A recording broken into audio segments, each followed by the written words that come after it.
What's up guys, it's me Jeremy.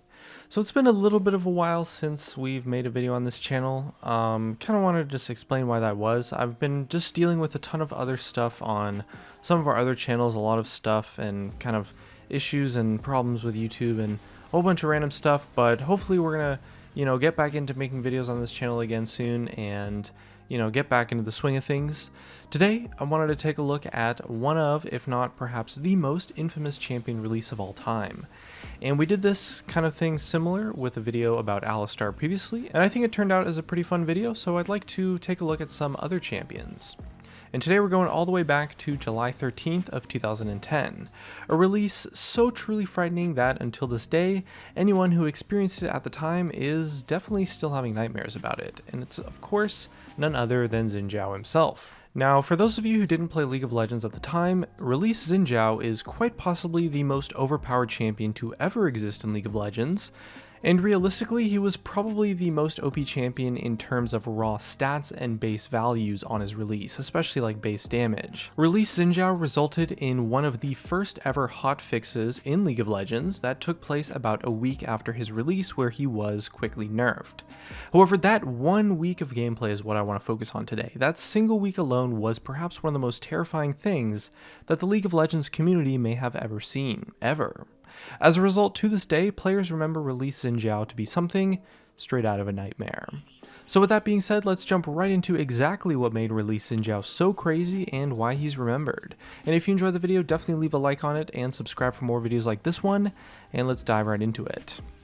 Now, there's no better way to start this video than to just look at exactly what his original abilities were. Just in case you're unfamiliar with what he released, we'll put up a screenshot of what his kit consisted of, and I'll read them out to you guys. So firstly, he had his Tireless Warrior passive. It read: the innate of Xin Zhao is healed for every 3 attacks that he lands, and the amount heals for every 2 levels. Kind of standard, but the base values were really high. Then there was 3 Talon Strike, which read that Xin Zhao's next 3 standard attacks deal increased damage, with a 3rd attack knocking an opponent into the air. Now, he still has this ability today pretty much, but again, the base damage values were so high on release, as well as the cooldown.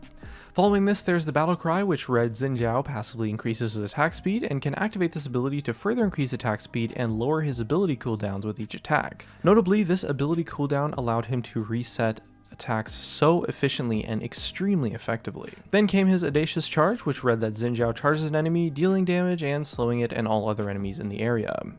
Notably, Audacious Charge also increased Xin Zhao's armor temporarily and lowered the cooldown of all other abilities. Now, you don't see this exactly from the ability details itself, but the range on this ability, the range of the slow radius specifically, was extremely high at the time. I believe almost double, if not triple, of what it is today. Not to mention the extra cooldown resets that he had. Last but not least, there is Crescent Sweep, which read that Xin Zhao fiercely sweeps his spear around him, dealing damage to nearby enemies based on their current health. Kind of standard to what his old ultimate was, but the base damage value on this ability back then on release was crazy. Now let's actually go over what made him such an insane nightmare. Now, credit has to go to essentially just what his original stats were. They're really insane. They really accounted for what made his launch so horrendous. We'll put up a screenshot here for you guys that'll show patch notes regarding the very first nerfs that he got. The original values in turn represent what Xin Zhao's stats were on release, of course. Notably, he had a pretty high base attack speed as well as a high base attack speed per level gained. His Audacious Charge originally slowed at a static 40% across all ranks. The slow duration lasted for a whole 2 seconds and had an area of effect that was a radius of 350. His Crescent Sweep had a base damage of 150, 275, and then 400, while also dealing 25% of current health damage. Now, before any sorts of items, upgrades, or any adjustments, he was already kind of a monster, which definitely put Xin Zhao in another league of his own. Not to mention that at the time, Xin Zhao could actually cast his Audacious Charge while rooted, completely neglecting the fact that he was rooted. It's kind of weird, but a lot of abilities had this trait back in the day in 2010. It was kind of like a weird coding thing, but, it was how things were. Release Xin Zhao didn't really care about anyone's feelings. He would just charge straight through and destroy everything in his way. Not to mention his damage was so insane and crazy, and his E also made him really tanky as well, even if you were building full damage, and in turn this one-shotting tank would become just an unkillable machine. The combo of his W and E made his cooldowns incredibly short and incredibly fast to reset. It was so insane, to the point where you would essentially have the bonus damage from his Q on just about every single auto attack, as well as constantly having people permaslowed and just resetting your cooldowns over and over and over again. The cooldown reset, I think, was probably one of the strongest things that allowed him to just be so dominant back then at the time. And of course he also had the healing on his passive, and his Q was reduced in cooldown by 1 second per hit. His W also gave a casual 40% passive attack speed, and activating it actually doubled that, so you would have just insane attack speed without even building an attack speed item. And his E's slow was 40% just from level 1, and the ultimate used to deal 400 base damage plus 25% of the target's current HP. And he would of course also get 50 armor and magic resistance just passively in case you thought you could kill him. There were a couple people that made some comments on Reddit about how ridiculous old Xin Zhao was. I'd like to read them out to you guys because I thought they kind of explained things pretty well for those players who played at the time, and they're kind of just hilarious. So one person, when describing release Xin Zhao, explained him as, take current Xin Zhao, buff every ability of his by 40%, then take the current Xin Zhao and Earth and combine them. That's how terrifying he was. Anyone who had to truly experience old Xin Zhao will understand the amount of stress and frustration that came with playing against him. Once he reached level 6, it was game over for everyone in the vicinity, and he could just 1v5 with ease and was so overpowered that the only true counter was to just build Thornmail on everyone. Particularly, this is a true testament to how strong he was. If all 5 members on your team bought Thornmail and Xin Zhao hit his ultimate on all 5 of them, he would nearly one-shot himself because of how much damage his ultimate did. Seriously, he just did so much damage that he risked one-shotting himself with Thornmail. I mean, just think about that.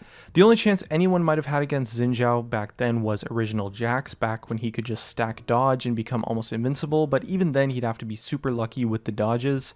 That's how broken this guy was. With that being said, the thread has some pretty hilarious posts about how truly terrifying Xin Zhao was, so you could check it out if you're interested.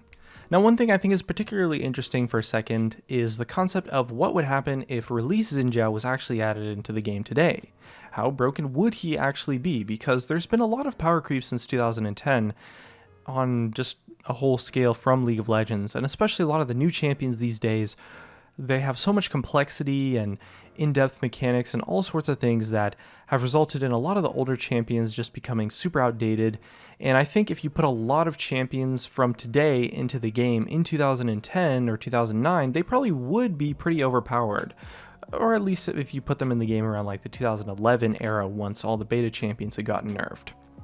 So anyway, would Xin Zhao today still have the same impact and trauma as it did way back in the day?